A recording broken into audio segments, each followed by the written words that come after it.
بسم اللہ الرحمن الرحیم۔ السلام علیکم، میں ہوں شیخ عثمان المنصور اور میرے چینل میں خوش آمدید۔ دوستو، اللہ پاک کا قرآن بڑی ہی نعمتوں والا، بڑی ہی برکتوں والا، بڑی رحمتوں کا باعث بنتا ہے۔ اگر انسان قرآن کو پڑھنا چھوڑ دے تو بے شک اللہ سے دور ہو جاتا ہے، اور اللہ کریم جو ہے، جبکہ اللہ کریم سے انسان دور ہوتا ہے تو اللہ کریم جو ہے وہ بھی انسان سے اپنی رحمتوں کو اٹھا لیتا ہے۔ ناظرین گرامی، آج کا موضوع یہ ہے کہ اگر گناہوں کے اندر ہم لپٹ چکے ہیں، گناہوں کے اندر ہم مر چکے ہیں، ڈوب چکے ہیں، غرق ہو چکے ہیں، تو ہم کیا کریں، کس طرف جائیں، ہم کیسے اپنے آپ کو ریکور کریں، ہم گناہوں سے کیسے باہر نکلیں، ہم زنا، بدکاری، گانا، شراب، ان حرام کاموں سے کیسے بچیں۔ تو آج کی اس ویڈیو میں پورا سلوشن آپ کو دینے والا ہوں، تو آپ نے ویڈیو ضرور دیکھنی ہے مکمل۔ جناب والا، اللہ پاک نے قرآن کریم کے اندر اعلان فرمایا قُلْ يَا عِبَادِيَ الَّذِينَ أَسْرَفُوا عَلَىٰ أَنفُسِهِمْ لَا تَقْنَطُوا مِن رَحْمَةِ اللَّهِ، فرمایا اے میرے حبیب صلی اللہ علیہ وسلم، اپنے ان میرے بندوں کو بتا دیجئے، لا تقنطوا من رحمت اللہ، میری رحمت سے امید نہ ہونا، نا امید نہ ہونا، میرے بندوں میری رحمت سے نا امید نہ ہو جے۔ فرمایا لا تقنطوا من رحمت اللہ ان اللہ یغفر الذنوب جميعا، بے شک اللہ تمام گناہ معاف فرما دینے والا ہے، انہ هو الغفور الرحیم، بے شک وہ بڑا ہی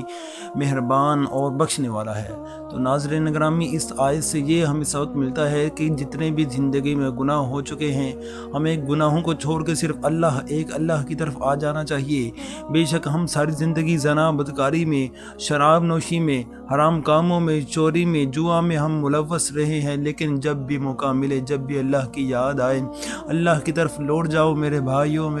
اللہ کی طرف آ جاؤ، اللہ کو یاد کرو، اللہ سے اپنے گناہوں کی معافی مانگ لو۔ ایک ہی زندگی دی ہے اللہ نے، اگر اس کے اندر اللہ کو منا نہ لیا تو پتہ نہیں اگلے جہاں جا کے کیا بنے گا۔ آپ سب کو پتہ ہے کہ اللہ کریم مہلت نہیں دے گا، اللہ کریم واپسی کا رستہ بند ہو چکے ہوں گے۔ تب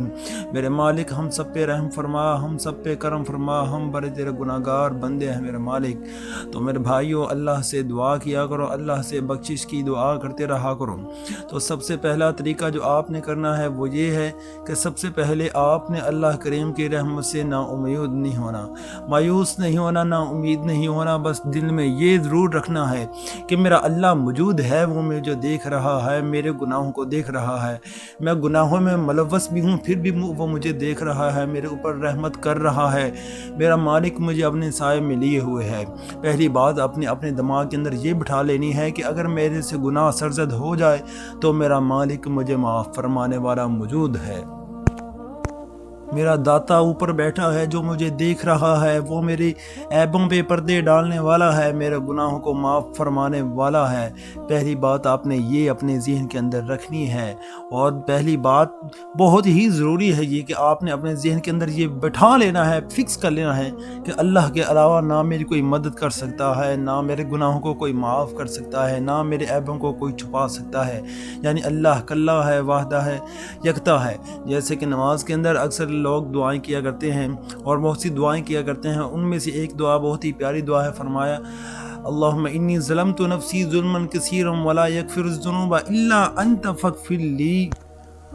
لی مغفرۃ من عند ربک وارحمنی انک انت الغفور الرحیم۔